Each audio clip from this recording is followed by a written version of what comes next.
My name's Susan Stryker.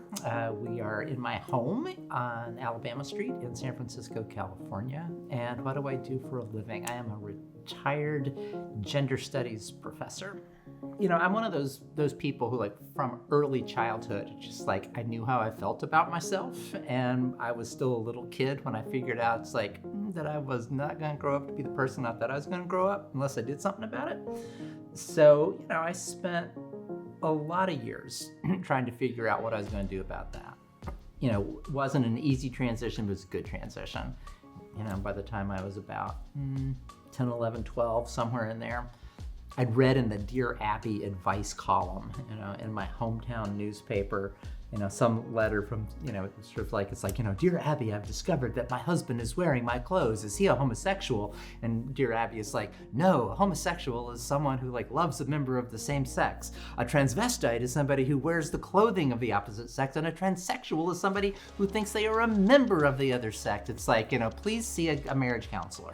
And it's kind of like, transsexual, I have a word, you know? I went down to the library, started looking in the card catalog and finding books about transsexualism.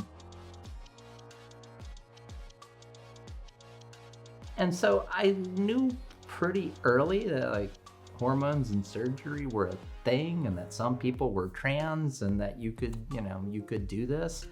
It planted a historical question in my mind.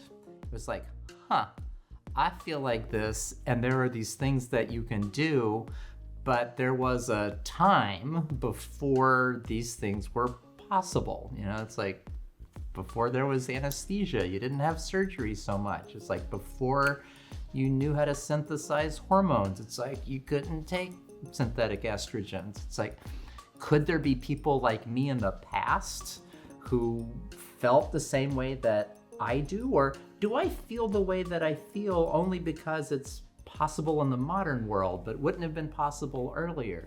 So I think I always had these questions about, you know, to use the, you know, the $10 words, it's like I was always interested in the historicity of, you know, identity formation.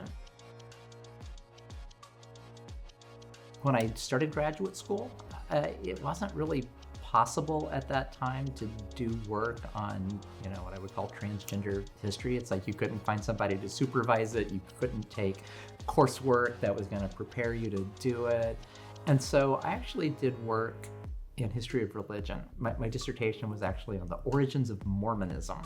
You know, the idea there was like, 1825, there is no such thing as a Mormon. It just doesn't exist. It's like 1845, it's like, whoa, like there's a church, there's an identity. There was this whole cultural formation that just, boom, pops into being.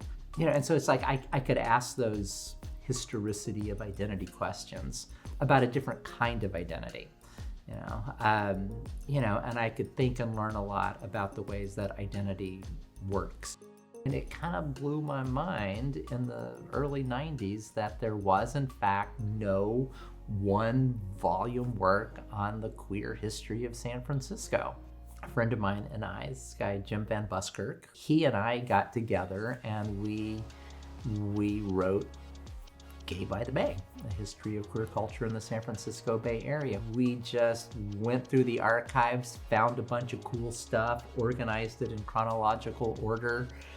I wrote a lot of the text, and Jim traced a lot of the, you know, sort of rights and permissions and bibliographical citations. So we sort of divvied up the labor, and voila, that was our first book.